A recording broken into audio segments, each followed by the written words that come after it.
Infatti vedete a destra l'atterraggio morbido. No, vabbè, scherzo, comunque non è così traumatico come raccontano, cioè è un impatto naturalmente importante, ma non è così drammatico come qualche collega ogni tanto racconta. Va bene, quindi questa era la fine della mia missione. In futuro, molto brevemente, perché credo che vogliamo lasciare qualche minuto almeno per le domande, stiamo andando un po' lunghi.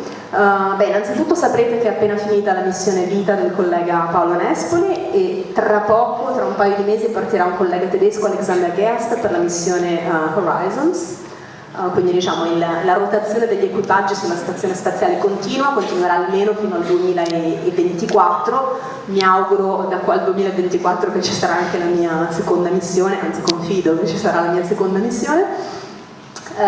Stiamo continuando anche ad ampliare un pochino la stazione spaziale, cioè bene o male siamo ad assembly complete, cioè la fase di assemblaggio è stata completata nel 2010, però ci sono anche alcune opzioni per testare delle nuove migliorie o ampliare le capacità. Per esempio c'è questo progetto europeo che adesso è stato finalizzato, quindi succederà, che si chiama Bartolomeo, dal nome credo del fratello minore di Columbus, così mi dicono, di Cristoforo Colombo, cioè il modulo stesso si chiama Columbus, del modulo europeo di ricerca, il laboratorio europeo, e tutto intorno ci costruiranno questa piattaforma esterna per fare esperimenti nello spazio aperto che hanno deciso di chiamare Bartolomeo. In questo momento viene testato un inflatable, quindi un modulo gonfiabile, invece che queste lattine rigide. L'idea è di vedere cosa succede se invece cerchiamo di risparmiare del peso e del volume mandando su dei moduli che si gonfiano all'occorrenza, ma non sono dei moduli rigidi. Quindi questo è su adesso credo già da un paio di anni e pare che per il momento sia testato con successo. Ci sono delle idee di costruire anche delle nuove stazioni spaziali, non da parte delle agenzie, perché le agenzie si concentreranno su altro, vi farò vedere, ma da parte di privati. Quindi questa è una delle aziende americane che sta pensando, sta riflettendo, hanno anche raccolto soldi per eventualmente mettere dei moduli in orbita e operarli, quindi offrirli diciamo sul mercato a pagamento. I cinesi costruiranno la loro stazione spaziale, inizieranno probabilmente tra il 2019 e il 2020, sarà una stazione più piccola della stazione spaziale internazionale, però con una struttura grosso modo simile, sempre con l'idea di fare ricerca in assenza di peso e microgravità. E noi vogliamo collaborare con loro, quindi può darsi che avremo un giorno anche degli europei che voleranno sulla stazione spaziale cinese, non è escluso.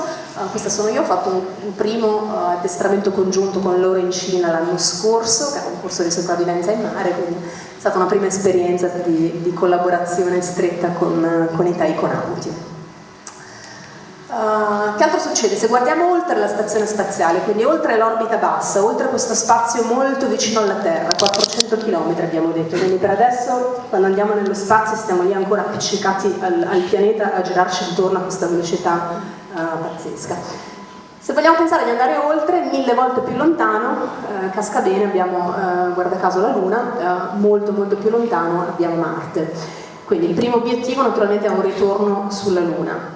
Chiaro, sulla Luna ci siamo già stati 50 anni fa, da allora però non ci siamo più stati, non abbiamo neanche più avuto un razzo che fosse capace, che avesse quella capacità di carico del Saturno 5, non c'è stata più una catena di produzione, un progetto ingegneristico, eccetera. Adesso in realtà c'è, e si stanno concretizzando dei piani per delle missioni di ritorno, prima in spazio cislunare intorno alla Luna e poi sulla superficie. Quindi, per quanto riguarda l'Europa, in realtà questo futuro parte un po' dal passato, parte da questo veicolo qua che si chiama ATV, Automated Transfer Vehicle.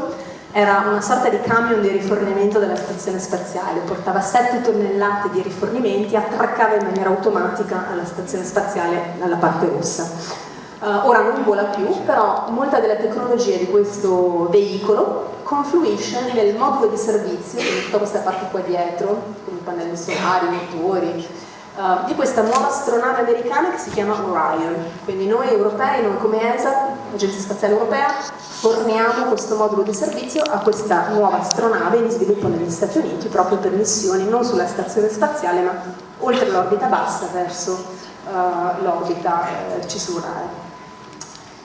Questo è il razzo di cui vi parlavo, si chiama Space Launch System, SLS, è stato in sviluppo adesso da quasi un decennio. Ovviamente lo sviluppo di un razzo così è un investimento sia di tempo che di denaro importante, dovrebbe fare il suo maiden flight, si dice il suo volo inaugurale 2019-2020, quindi questo è un veicolo insieme a Orion, insieme a questa astronave che costituiscono un'infrastruttura ingegneristica con cui è pensabile fare di nuovo missioni oltre l'orbita bassa.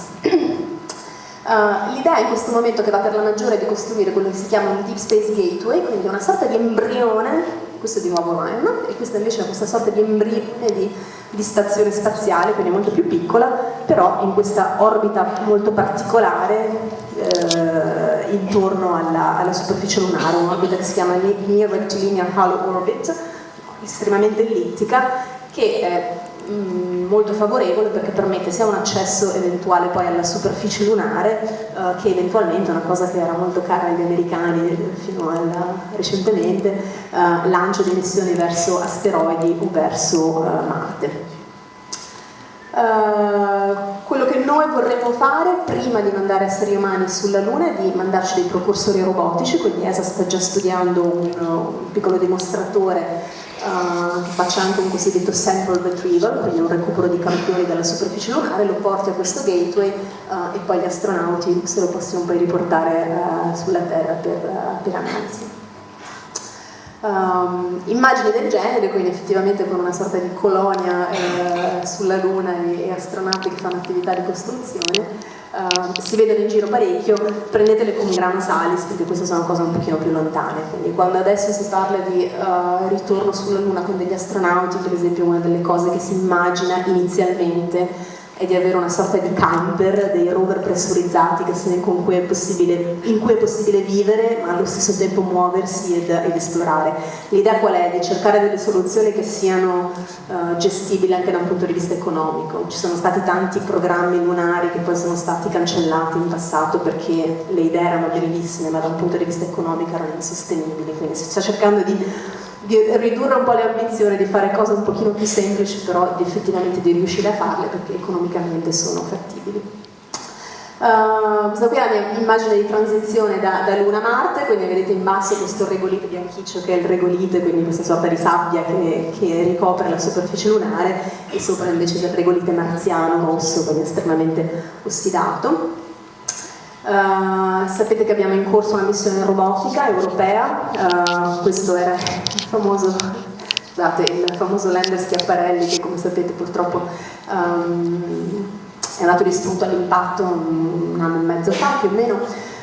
Questo è l'orbiter che invece è in orbita, continua a funzionare estremamente bene in orbita marziana, e questo è il rover che vorremmo far atterrare su Marte nella seconda parte della missione che si chiama ExoMars nel 2020, e avrà, la cosa interessante, una trivella per andare ad analizzare il suolo nel sottosuolo marziano.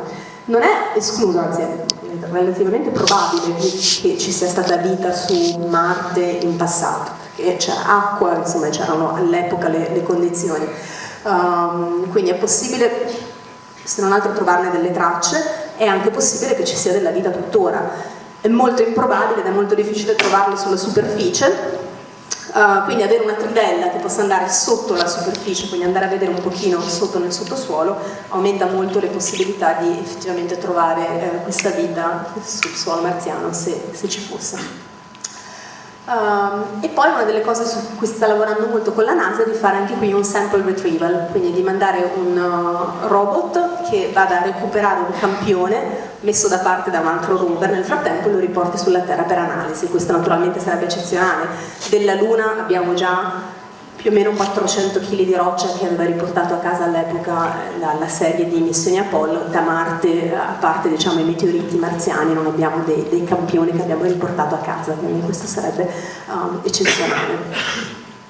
E concludo con la mia slide della prospettiva, ve la potete portare dietro così nella vita, adesso che finite la scuola e iniziate il vostro percorso di giovani adulti. Questa qui è una foto che ci ha scattato a tutti noi, la sonda Cassini del sistema saturniano, quindi molto lontano nel sistema solare. Infatti qui vedete gli anelli di Saturno, una sonda che ha sono robot, degli occhi robotici che abbiamo mandato là fuori per esplorare questo sistema, che un giorno si è girata e ci ha fatto una fotografia e noi siamo tutti qua dentro, in questo piccolo puntino.